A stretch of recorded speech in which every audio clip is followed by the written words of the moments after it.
Matric board परीक्षा 2022 काफी नजदीक है, तो इसको ध्यान में रखते हुए आपके लिए हम लोग परीक्षा उपयोगी वीडियो अर्थात कि वैसे क्लास जिससे कि परीक्षा में काफी प्रश्न आए, इसकी हम लोग लगातार एक सीरीज की शुरुआत की है। इस क्लास को आगे बढ़ाते हुए आज हम लोग आपके साइंस के 2022 बोर्ड परीक्षा के मॉडल पेपर को समझेंगे। आप जानते हैं कि साइंस का एग्जाम 80 मार्क्स का होता है, इसमें 20 मार्क्स का आपका प्रैक्टिकल अर्थात कि इंटरनल असेसमेंट होता है और 2 घंटा 45 मिनट इसके पेपर को सॉल्व करने के लिए आपको समय दिया जाता है। देखिए इंस्ट्रक्शन दिखाया जा रहा है, बिल्कुल जैसे ओरिजिनल एग्जाम में रहता है। इंग्लिश और हिंदी दोनों माध्यम में प्रश्न सेट किया गया है और इतना अच्छा प्रश्न सेट है कि यहाँ से तमाम प्रश्न आपके बोर्ड परीक्षा में आएंगे ही आएंगे, चाहे आप किसी भी साल एग्जाम देने वाले हैं। चलिए शुरुआत करते हैं। आज हम लोग बात करेंगे सेक्शन ए ऑब्जेक्टिव प्रश्न की, जिसको सॉल्व करने के लिए आपको OMR शीट दिया जाता है। एक एक प्रश्न का आंसर देते चलिए, अंत तक बने रहिएगा, देखिएगा कितना अच्छा प्रश्न इसमें आपको मिल रहा है। पहला नंबर प्रश्न आपसे क्या कह रहा है कि प्रकाश के परावर्तन के कितने नियम है। बड़ा ही शानदार और आसान सा प्रश्न है, रिपीटेड प्रश्न है। पूछ रहा है प्रकाश के परावर्तन के कितने नियम है। ऑप्शन आपको दिखाई दे रहा है। इंग्लिश मीडियम वाले छात्र यहाँ पे अपने प्रश्न को पढ़ेंगे। कह रहा है how many laws of reflection of light are there. आपको बताना है कि प्रकाश के परावर्तन के कितने नियम है। तो बिल्कुल आसान, प्रकाश के परावर्तन अर्थात रिफ्लेक्शन ऑफ लाइट पूछे या रिफ्रैक्शन ऑफ लाइट पूछे, दोनों के 2 ही नियम होते हैं। तो इसका राइट आंसर दिया गया है, देखिए यहाँ पे ऑप्शन बी 2 हो जाएगा। मैं फिर से बोलूंगा, एक एक प्रश्न महत्वपूर्ण है, बड़ा ही शानदार आपके पूरे साइंस, फिजिक्स, केमिस्ट्री, बायोलॉजी से इसमें प्रश्न मिलेगा 100% सिलेबस से। तो इससे आपका रिवीजन भी होगा और देखिएगा इससे कितना ज्यादा प्रश्न आएगा आपके आने वाले परीक्षाओं में। तो एक एक प्रश्न का आंसर देते चलिए। दूसरा नंबर प्रश्न का पढ़िए और आंसर दीजिए, और नहीं मालूम है तो मैं इसलिए सही आंसर बता रहा हूं, इसे याद करते चलिएगा। प्रश्न देखिए बड़ा शानदार पूछा गया आपसे कि वायु में गमन करती प्रकाश की किरण जल में तिरछी प्रवेश करती है। यह किरण कह रहा है कि प्रकाश की किरण वायु से गमन करते हुए जल में तिरछा प्रवेश करता है, तो यह अभिलंब के तरफ झुकेगा या अभिलंब से दूर हटेगा या सीधे निकल जाएगा या परिवर्तित हो जाएगी। तो इंग्लिश मीडियम वाले छात्र अपने क्वेश्चन को पढ़कर और आंसर कमेंट करेंगे। आपसे क्या प्रश्न पूछा कि वायु में जो प्रकाश की किरण गमन करती है वो जल में तिरछा प्रवेश करती है, तो किधर झुकेगी। तो आप पढ़े होंगे बिल्कुल सही, अभिलंब की ओर झुकेगी। तो जो भी छात्र इसका आंसर कमेंट किए हैं कि सर ए होगा, आपका बिल्कुल सही है। आगे बढ़ेंगे, तीसरे नंबर प्रश्न की बात करें तो प्रश्न देखिए आपसे कह रहा है कि निम्नलिखित में से किस लेंस को अपसारी लेंस कहते हैं। प्रश्न आपसे क्या पूछा कि किस लेंस का नाम अपसारी लेंस है। यहाँ पे लिख रहा है कि which of the following lens is called diverging lens. आपको बताना है किसे हम लोग अपसारी लेंस कहते हैं। तो इस प्रश्न का राइट आंसर बिल्कुल सही याद रखेंगे, ऑप्शन बी पे दिया गया है। किसे बोलते हैं सर, अवतल लेंस को अपसारी, और उत्तल लेंस को पूछा तो क्या बोलते हैं, अभिसारी। तो याद रखिएगा, उत्तल लेंस को अभिसारी और अवतल लेंस को अपसारी लेंस कहते हैं। आगे बढ़ेंगे, 4 नंबर प्रश्न देखिए कितना शानदार प्रश्न मिल रहा है आपके प्रत्येक चैप्टर से। प्रश्न कह रहा है कि किसी बिंब का वास्तविक तथा समान साइज का प्रतिबिंब प्राप्त करने के लिए बिंब को उत्तल लेंस के सामने कहां रखना चाहिए। प्रश्न आपसे क्या पूछा कि हमको किसी बिंब का वास्तविक तथा उसके समान साइज का ही प्रतिबिंब प्राप्त करना है, तो उसे उत्तल लेंस में कहां पे रखेंगे। इंग्लिश मीडियम वाले छात्र अपने प्रश्न को रीड कर पा रहे हैं। क्या पूछ रहा है प्रश्न आपसे कि where should an object be placed in front of a convex lens to get a real image of the same size of the object. आपको बताना है कि हमको सेम साइज का इमेज प्राप्त करना है, रियल इमेज प्राप्त करना है, तो लेंस में कहां रखेंगे। तो इसका राइट आंसर देखिए ऑप्शन बी पे दिया गया। पढ़े होंगे कहां पे रखते हैं हम लोग, 2f पर रखते हैं, अर्थात कि लेंस के फोकस दूरी के दुगुनी दूरी पर रखते हैं, तो उसका वास्तविक प्रतिबिंब और समान साइज के प्रतिबिंब प्राप्त होता है। तो राइट आंसर याद रखेंगे कहां पे दिया गया था, ऑप्शन बी पे। आगे बढ़ेंगे सर, 5 नंबर प्रश्न आपसे पूछ रहा है चला कि मानव नेत्र के जिस भाग पर वस्तु का प्रतिबिंब बनता है वह है। देखिए कितना अच्छा प्रश्न आ रहा है। सभी प्रश्न हर साल के लिए महत्वपूर्ण रहते हैं। बहुत ही शानदार प्रश्न आपको मिला है, तो इसका आंसर जल्दी से कमेंट बॉक्स में बताइएगा। क्या पूछा कि part of human I eight which image of an object is formed is. तो इसे हम क्या बोलते हैं, रेटिना। याद रखेंगे ऑप्शन डी, दृष्टि पटल इसका सही आंसर हो जाएगा। आगे बढ़ेंगे सर, 6 नंबर प्रश्न की बात करें तो कह रहा है कि किसी माध्यम का अपवर्तनांक अर्थात कि म्यू का मान कितना होता है। आपको बताना है the value of reflective index mu of a medium is. आपको बताना है कि अपवर्तनांक का मान कितना होता है। ऑप्शन आपको दिखाई दे रहा है, तो म्यू बराबर कितना होता है, तो साइन आई बटा साइन आर। याद रखेंगे ऑप्शन ए इसका राइट आंसर हो जाएगा। आगे बढ़ेंगे सर, 7 नंबर प्रश्न की बात करें तो प्रश्न आपसे कह रहा है कि किसी लेंस के आवर्धन का एसआई मात्रक निम्नलिखित में से कौन है। बड़ा ही अच्छा प्रश्न है, देखते हैं कितने छात्र इसका आंसर सही सही कमेंट कर रहे हैं। प्रश्न आपसे क्या पूछा कि which of the following is the SI unit of magnification of any lens. आपको बताना है कि किसी लेंस के आवर्धन का एसआई मात्रक कितना होता है। छात्र इसका कह रहे हैं कि सर इसका राइट आंसर ऑप्शन डी पे दिया गया है, तो चला बिल्कुल आपका आंसर सही है, आपका तैयारी बिल्कुल शानदार चल रहा है। आप जानते हैं आवर्धन जो होता है m, जिसे हम लिखते हैं H2/H1 या इसे ही आप लिखते हैं V/U। तो ये चूंकि V/U है, H2/H1, तो H2H1 का मात्रक एक है, VU का मात्रक एक है, तो दोनों मात्रक कट के क्या हो जाता है, मात्रक विहीन यूनिट लेस है। तो कोई कंफ्यूजन नहीं रखना है सर, इसका राइट आंसर ऑप्शन डी पे दिया गया है। बड़ा ही शानदार प्रश्न मिल रहा है। 8 नंबर प्रश्न देखिए आपसे कह रहा है, और खास बात यही है कि बिल्कुल एग्जाम में इसी लेवल में प्रश्न मिलेगा, पहले फिजिक्स, केमिस्ट्री, बायोलॉजी हर एक चैप्टर से, तो उस तरह आपको रिवीजन हो रहा है। 8 नंबर प्रश्न आपसे क्या पूछा चला कि तारों का टिमटिमाना प्रकाश के किस घटना को दर्शाता है। Twinkling of a star are due to which phenomena of light. आपको बताना है कि जो तारे टिमटिमाते नजर आते हैं क्यों, यही प्रश्न पूछा। क्या कारण होता है गुरुजी, तो इसका कारण होता है प्रकाश का अपवर्तन, रिफ्रैक्शन ऑफ लाइट। तो राइट आंसर हो जाएगा ऑप्शन बी, वायुमंडलीय अपवर्तन के कारण तारे टिमटिमाते हुए नजर आते हैं। आगे बढ़ेंगे 9 नंबर प्रश्न देखिए, बड़ा ही शानदार प्रश्न मिल रहा है। प्रश्न कह रहा है कि किसी चालक का प्रतिरोध निम्नलिखित में किस पर निर्भर करता है।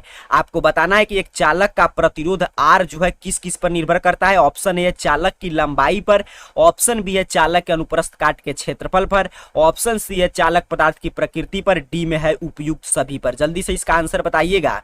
प्रश्न क्या पूछा आपसे कि the resistance of a conductor depends on which of the following.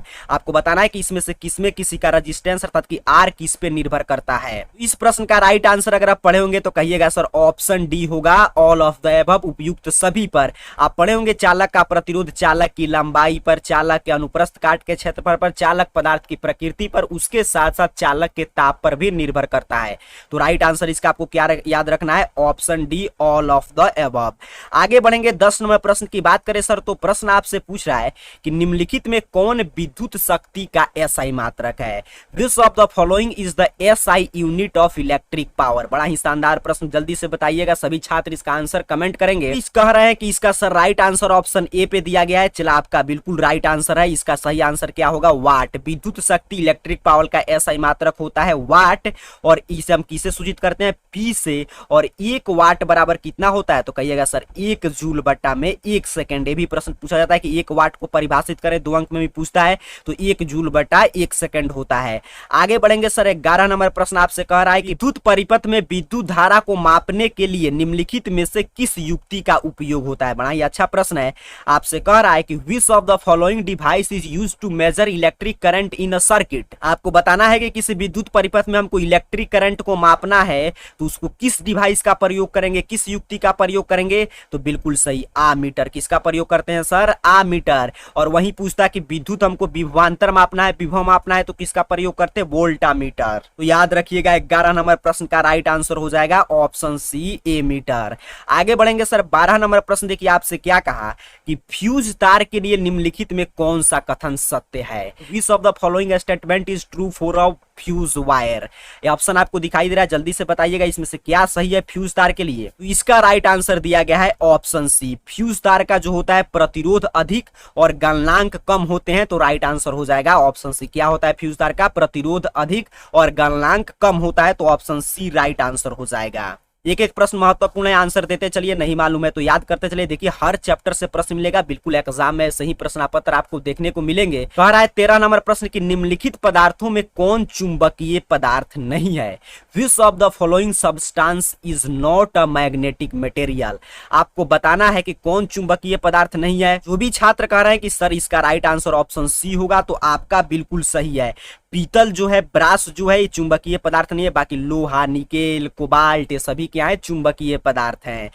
आगे बढ़ेंगे 14 नंबर प्रश्न की बात करें तो प्रश्न आपसे कह रहा है कि किसी विद्युत धारावाही सीधी पर लंबी परिनालिका के भीतर चुंबकीय क्षेत्र का मान। प्रश्न को समझिएगा, प्रश्न आपसे क्या पूछा है कि किसी विद्युत धारावाही में सीधी लंबी परिनालिका के भीतर चुंबकीय क्षेत्र का मान कैसे होता है। यहाँ पे ऑप्शन आपको दिखाई दे रहा है, ऑप्शन ए है 0 होता है, ऑप्शन बी है इसके सिरे की ओर जाने से घटता है, ऑप्शन सी है इसके सिरे की ओर जाने से बढ़ता है, सभी बिंदुओं पर समान होता है। इस मीडियम वाले छात्रों के लिए यहाँ पे प्रश्न दिया गया, अपना रीड कर लेंगे। प्रश्न आपसे क्या पूछा कि विद्युत धारावाही सीधी लंबी परिनालिका के भीतर चुंबकीय क्षेत्र का मान कैसे होता है, तो जल्दी से बताइएगा। तो जो भी छात्र कह रहे हैं कि सभी बिंदुओं में समान होता है तो उनका बिल्कुल सही है, इसका राइट आंसर ऑप्शन डी पे दिया गया है। आगे बढ़ेंगे सर, कह रहा है कि विद्युत धारा का चुंबकीय प्रभाव की खोज किसने किया।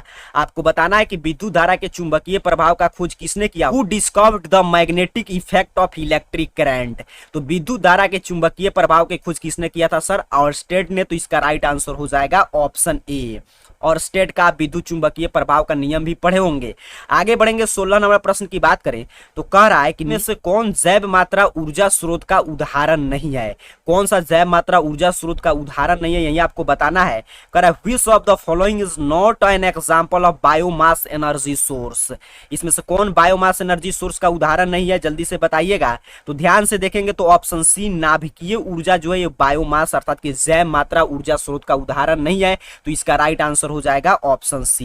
बढ़ेंगे सर 17 नंबर प्रश्न की बात करें तो देखिए अब यहाँ से फिजिक्स समाप्त हो गया। मैं बोला कि एकदम आपके एग्जाम वाला फीलिंग आ रहा होगा अगर एक एक प्रश्न का आप जवाब दे रहे हैं। तो यहाँ से फिजिक्स समाप्त हो चुका है, अब शुरू हो रहा है आपके केमिस्ट्री का प्रश्न आपसे कह रहा है कि Na2SO4 plus BaCl2 BaSO4 plus 2NaCl उपयुक्त अभिक्रिया निम्नलिखित में से किस प्रकार की है। आपको बताना है कि इस रिएक्शन का टाइप कौन सा है। देखिए पूछ रहा है the above reaction is an example of which of the following type.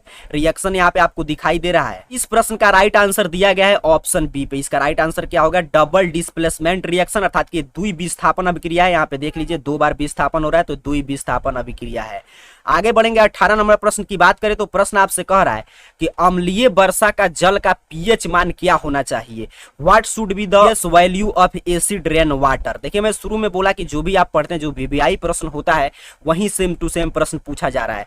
क्या पूछा कि अम्लीय वर्षा के जल का पीएच मान क्या होना चाहिए, जल्दी से इसका आंसर कमेंट करेंगे। कोई भी वर्षा होता है अगर उसका पीएच मान हम चेक करते हैं 5.6 से कम आता है लेस देन 5.6 तो वही क्या होता है अम्लीय वर्षा एसिड रेन। तो इसका राइट आंसर हो जाएगा ऑप्शन बी 5.6 से कम। और यहां से एक और सवाल पूछता है कि मानव शरीर कितने पीएच प्रास के बीच काम करता है, तो 7.0 से 7.8 के बीच। ये भी प्रश्न भी आई रहता है तो याद रखिएगा 5.6 से कम बारिश वाले को क्या बोलते हैं हम लोग, एसिड रेन। और मानव का शरीर जो है 7.0 से 7.8 पीएच प्रास के बीच कार्य करता है। आगे बढ़ेंगे सर 19 नंबर प्रश्न की बात करें तो प्रश्न आपसे पूछ रहा है चला कि NaHCO3 यौगिक का प्रचलित नाम निम्नलिखित में से कौन सा है। Which of the following is the common name of the compound NaHCO3।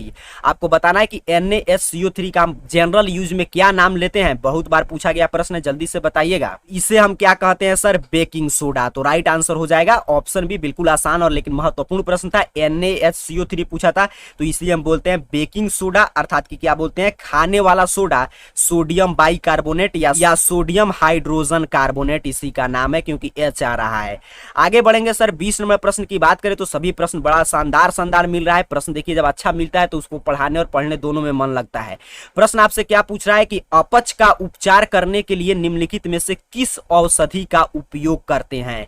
अम्ल क्षार और लौण चैप्टर से प्रश्न लिया गया है। क्या पूछा आपसे कि विच one of the following type of medicine used for treatment in digestion.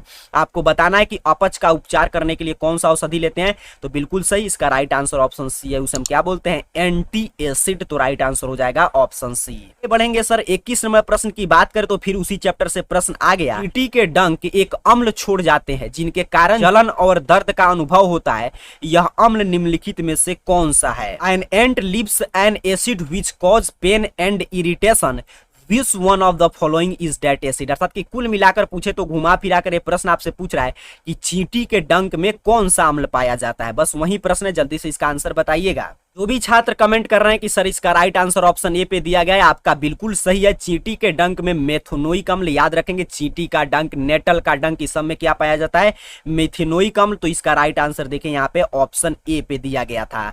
आगे बढ़ेंगे 22 नंबर प्रश्न। अगर आप कॉपी तैयार कर रहे होंगे टॉपर सीरीज का, अगर कोई भी क्लास छूटा है तो इस सभी का प्लेलिस्ट तैयार कर दिया गया है। जो भी महत्वपूर्ण वीडियो आ रहा है उसका लिंक आपको डिस्क्रिप्शन बॉक्स में इस वीडियो के मिल जाएगा, वहां से जाकर एक एक क्लास को देखकर अपना कॉपी तैयार कर सकते हैं। अगर जो भी छात्र इस सभी सीरीज के वीडियोस को कॉपी तैयार किए हैं, देखिएगा आप खुद बताइएगा एग्जाम में कि कितना ज्यादा सीधे सीधे प्रश्न यहां से आए हैं।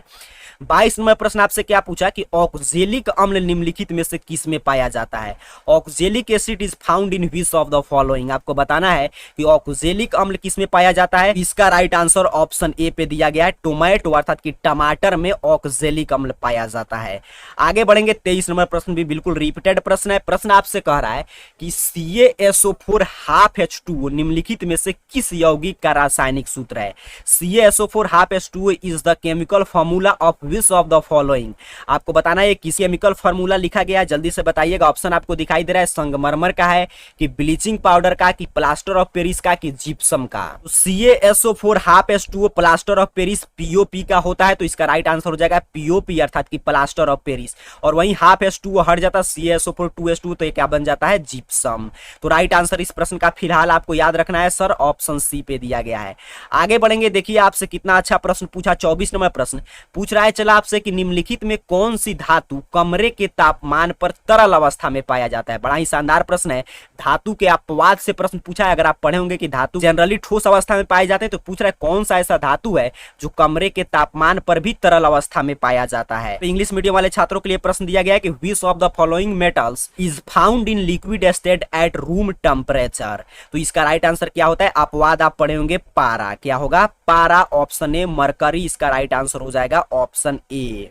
एक एक प्रश्न महत्वपूर्ण है, एक एक प्रश्न आप याद करते चलिए, इससे आपका एग्जाम काफी आसान हो जाएगा। 25 नंबर प्रश्न आपसे पूछ रहा है, कितना शानदार प्रश्न है, कार्बन एंड इट्स कंपाउंड से कह रहा है कि नाइट्रोजन के दो परमाणु के बीच कितने आबंध बनते हैं। How many bonds are formed between two atoms of nitrogen. बहुत ही शानदार प्रश्न है, इसका आंसर किसी छात्र का गलत नहीं होना चाहिए। सभी छात्र इसका आंसर कमेंट करेंगे कि नाइट्रोजन के दो परमाणु के बीच कितने आबंध बनते हैं। इसमें क्या होता है सर, ट्रिपल बॉन्ड, त्रिआबंध, क्योंकि नाइट्रोजन N की बात कर रहा है। नाइट्रोजन का परमाणु संख्या कितना होता है, कहिएगा सर 7।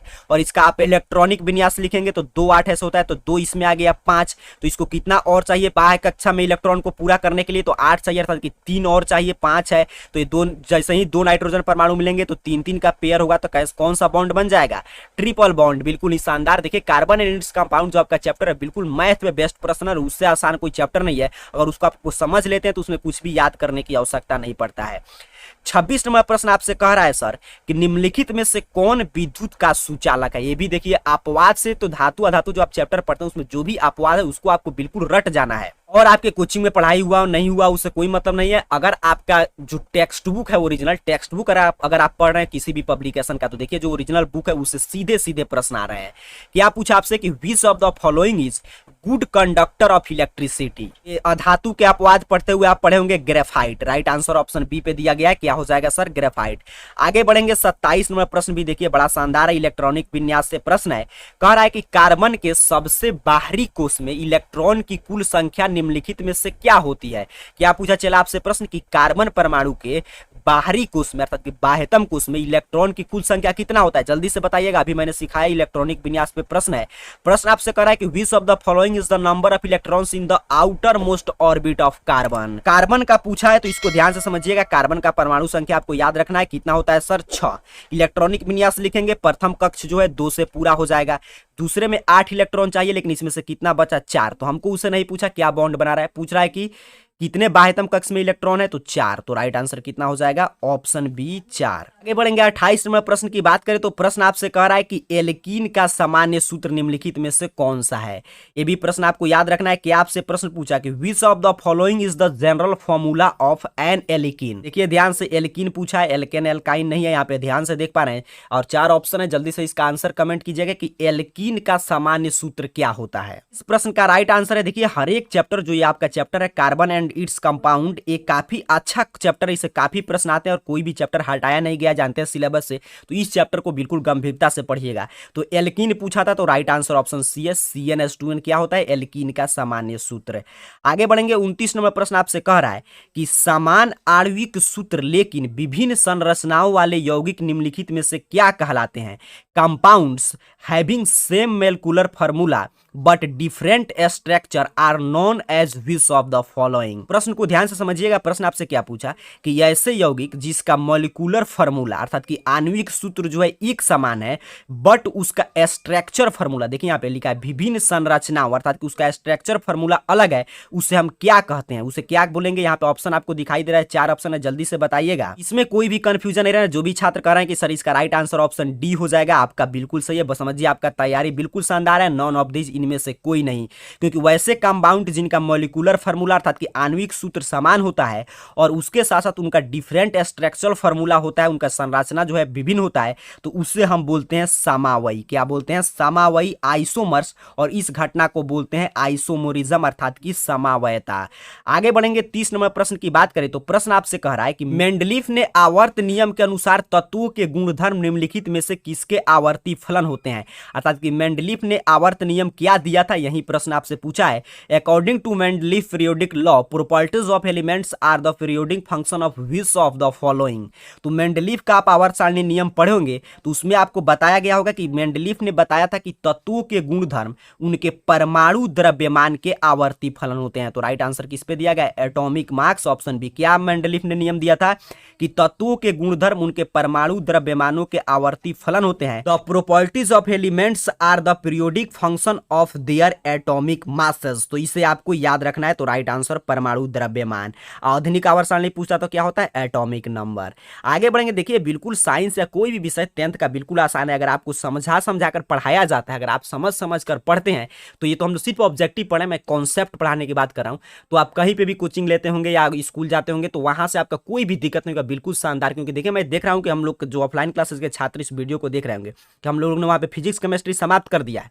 तो मैं देख रहा हूं उन लोग के क्लास नोट्स से, अगर वो छात्र कोई भी बुक देखा भी नहीं है, फिर भी क्लास नोट्स से एक भी प्रश्न बाहर नहीं आ रहे हैं। 31 नंबर प्रश्न आपसे क्या पूछा कि आधुनिक आवर्त सारणी के उदग्र स्तंभ निम्नलिखित में से क्या कहलाते हैं। कॉमन सेंस पर बेस्ट प्रश्न है। पूछ रहा है the vertical columns of modern periodic table are known as which of the following. हम क्या बोलते हैं, समूह, ग्रुप्स। क्योंकि देखिए यहाँ पे उदग्र पूछा था, वर्टिकल कॉलम्स पूछा था, तो राइट आंसर हो जाएगा ऑप्शन बी, समूह।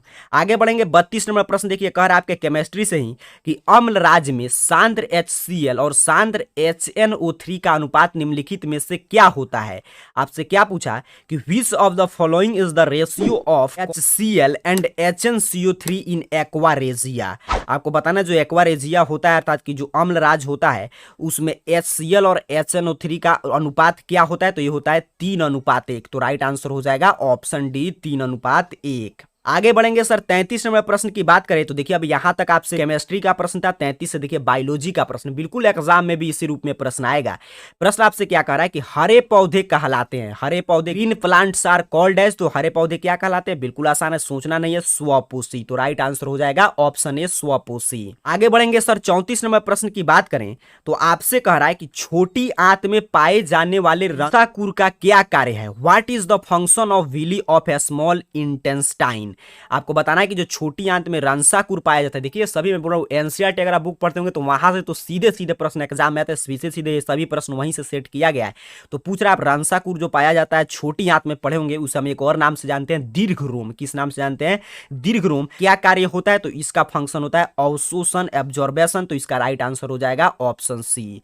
आगे बढ़ेंगे, 35 नंबर प्रश्न आपसे कह रहा है कि केब्स चक्र की क्रिया कहां होती है। बड़ा ही शानदार प्रश्न है। आपसे क्या पूछा है कि केब्स चक्र की क्रिया कहां होती है। आप इंग्लिश मीडियम वाले छात्र अपने प्रश्न को देख पा रहे हैं, आपको बताना है कि केब्स चक्र की क्रिया कहां होती है। तो जो भी छात्र कह रहा है कि सर इसका राइट आंसर ऑप्शन बी पे दिया गया, तो बिल्कुल चला आपका सही है, माइटोकॉन्ड्रिया में। कहां होता है, माइटोकॉन्ड्रिया में। ऑप्शन बी याद रखिएगा, राइट आंसर होगा। 36 नंबर प्रश्न की बात करें गुरुजी, तो आपसे प्रश्न पूछ रहा है कि पादप में अनॉक्सी श्वसन का अंतिम उत्पाद। देखिए क्या पूछा कि the end product of anaerobic refrigeration in plant. पादप में अनॉक्सी श्वसन होता है, उसका अंतिम इंड प्रोडक्ट होगा वो क्या बनता है? वो बनता है इथाइल एल्कोहल। तो राइट आंसर याद रखिएगा ऑप्शन सी हो जाएगा। आगे बढ़ेंगे 37 नंबर प्रश्न की बात करें तो प्रश्न आपसे कह रहा है सर कि पौधों के जल का परिवहन किसके द्वारा होता है? पौधों में जो जल का परिवहन होता है वो किसके द्वारा होता है? In plants conduction of water takes place by. पौधों में जल के परिवहन के लिए जाइलम उत्तरदायी है, तो इसका राइट आंसर हो जाएगा ऑप्शन ए। भोजन पूछता तो क्या होता? फ्लोएम। आगे बढ़ेंगे 38 नंबर प्रश्न, सभी आपके बुक से प्रश्न है, कह रहा है कि खुला परिवहन तंत्र किस में पाया जाता है? आपको बताना है कि परिवहन तंत्र खुला किस में पाया जाता है। इंग्लिश मीडियम वाले छात्र अपने प्रश्न को देख पा रहे हैं तो खुला परिवहन तंत्र आप जानते हैं छोटे छोटे कीड़े मकोड़े में अर्थात कि तितली में पाया जाएगा, बटरफ्लाई। तो राइट आंसर हो जाएगा ऑप्शन डी 38 का। तो खुला परिवहन तंत्र ऑप्शन के अनुसार किस में पाया जाएगा? तितली में। तो राइट आंसर ऑप्शन डी पे दिया गया है।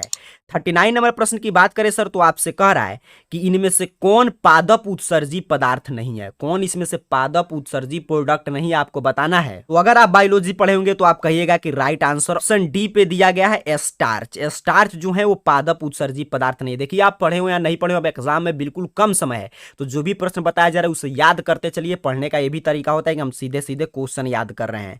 40 नंबर प्रश्न की बात करें तो कह रहा है कि इनमें कौन अमीनो अम्ल के विखंडन से बनता है? आपको बताना है which of this is formed by the decomposition of amino acid. तो अमीनो अम्ल के विखंडन से क्या बनेगा सर? NH3। क्या बनेगा? NH3 ammonia. Right answer option C पे दिया गया है। आगे बढ़ेंगे 41 नंबर प्रश्न की बात करें तो प्रश्न आपसे कह रहा है कि इनमें कौन अंतःस्रावी ग्रंथि है? सभी देखिए आपके बुक से सीधे सीधे प्रश्न आ रहे हैं। Which one of this is an endocrine gland. अंतःस्रावी ग्रंथि के बारे में बाकायदा आपके बुक में दिया गया, पूरा डिटेल में बताया गया कि कौन कौन इसमें से अंतःस्रावी ग्रंथि होते हैं। तो इसका राइट आंसर ध्यान से अगर आप पढ़े होंगे तो कहिएगा सर ऑप्शन डी थायराइड ग्रंथि जो है अंतःस्रावी ग्रंथि। तो बिल्कुल सही, इसका राइट आंसर क्या हो जाएगा? Thyroid gland. तो ऑप्शन डी इसका सही आंसर हो जाएगा। आगे बढ़ेंगे सर 42 नंबर प्रश्न की बात करें तो प्रश्न आपसे कह रहा है कि इनमें कौन फल पकाने में प्रयुक्त होता है? आपको बताना है कि फल पकाने में कौन सा प्रयुक्त होता है। तो देखिए ध्यान से ethylene. Right answer option C पे दिया गया है एथिलीन। तो देखिए परीक्षा में आपको कोई भी 40 ही प्रश्न का जवाब देना है OMR सीट पे, लेकिन कौन सा 40 पूछेगा ये आपके, इसके लिए आपको सभी प्रश्न का आंसर जानना पड़ेगा। आगे बढ़ेंगे 43 नंबर प्रश्न की बात करें सर तो आपसे कह रहा है कि इंसुलिन की कमी से कौन सा रोग होता है? आपको बताना है कि इंसुलिन की कमी से इसमें से कौन सा रोग होगा। तो इंसुलिन की कमी से डायबिटीज अर्थात कि मधुमेह होता है। तो राइट आंसर याद रखिएगा ऑप्शन बी हो जाएगा। 44 नंबर प्रश्न की बात करें सर तो आपसे कह रहा है कि ईस्ट में अलैंगिक जनन की कौन सी विधि है? आपको बताना है कि ईस्ट में अलैंगिक जनन की कौन सी विधि है। इंग्लिश मीडियम वाले छात्र यहाँ पे अपने प्रश्न को रीड करके आंसर कमेंट करेंगे। जानते हैं ईस्ट में क्या होता है? मुकुलन। अलैंगिक जनन की बहुत सारी विधि है तो उसमें क्या होता है? मुकुलन विधि ईस्ट में पाया जाता है। तो राइट आंसर हो जाएगा ऑप्शन ए। आगे बढ़ेंगे सर 45 नंबर प्रश्न की बात करें तो कह रहा है कि मानव में निषेचन की क्रिया कहाँ होती है? बड़ा ही शानदार शानदार प्रश्न आ रहा है, इसलिए मैं देखिए सही सही आपको उत्तर भी बता दे रहा हूं ताकि कोई भी प्रश्न आप याद रखें जिससे कि आपका एग्जाम बिल्कुल आसान हो जाए। क्या पूछा कि मानव में निषेचन की क्रिया कहाँ होता है? तो बिल्कुल आसान है, गर्भाशय में। तो राइट आंसर क्या हो जाएगा? Option A. आगे बढ़ेंगे 46 नंबर प्रश्न की बात करें तो कह रहा है कि फादर ऑफ जेनेटिक्स अर्थात कि अनुवांशिकता के पिता कौन कहे जाते हैं? तो बिल्कुल आसान प्रश्न है, मेंडल को हम क्या बोलते हैं? अनुवांशिकता के पिता। तो राइट आंसर हो जाएगा ऑप्शन ए। बढ़ेंगे 47 नंबर प्रश्न आपसे कह रहा है कि जीव मंडल में ऊर्जा का मुख्य स्रोत कौन है? आपको बताना है कि which is the main source of energy of biosphere. ऊर्जा का मुख्य स्रोत जीवमंडल में कौन है? तो ऑप्शन देखते ही इसका आंसर आपको कमेंट करना है कि सन अर्थात कि ऑप्शन डी सूर्य इसका राइट आंसर याद रखिएगा। 48 नंबर प्रश्न आपसे कह रहा है कि जातियों की उत्पत्ति ओरिजिन ऑफ स्पीसीज नामक पुस्तक किसने लिखा था? तो इसने लिखा था डार्विन ने। किसने लिखा था सर? डार्विन ने। तो राइट आंसर हो जाएगा जातियों की उत्पत्ति नामक पुस्तक डार्विन के द्वारा लिखा गया है, ऑप्शन बी। क्लास को लाइक करना है क्योंकि आप क्लास को लाइक करते हैं तो ऐसी परीक्षा उपयोगी क्लास हम आपके लिए लाने का प्रयास करते हैं। तो जितने भी छात्र क्लास को देख रहे हैं तो आपको क्या करना है, बस आपके लिए फ्री में क्लासेस चल रहा है तो उसी तरह फ्री में क्लासेस को एक लाइक कर देना है। तक के लिए पढ़ाई करते रहें, रिवीजन करते रहें और अधिक वीडियोस देखना है तो लिंक डिस्क्रिप्शन बॉक्स में दिया गया है। आप सभी को बहुत बहुत धन्यवाद।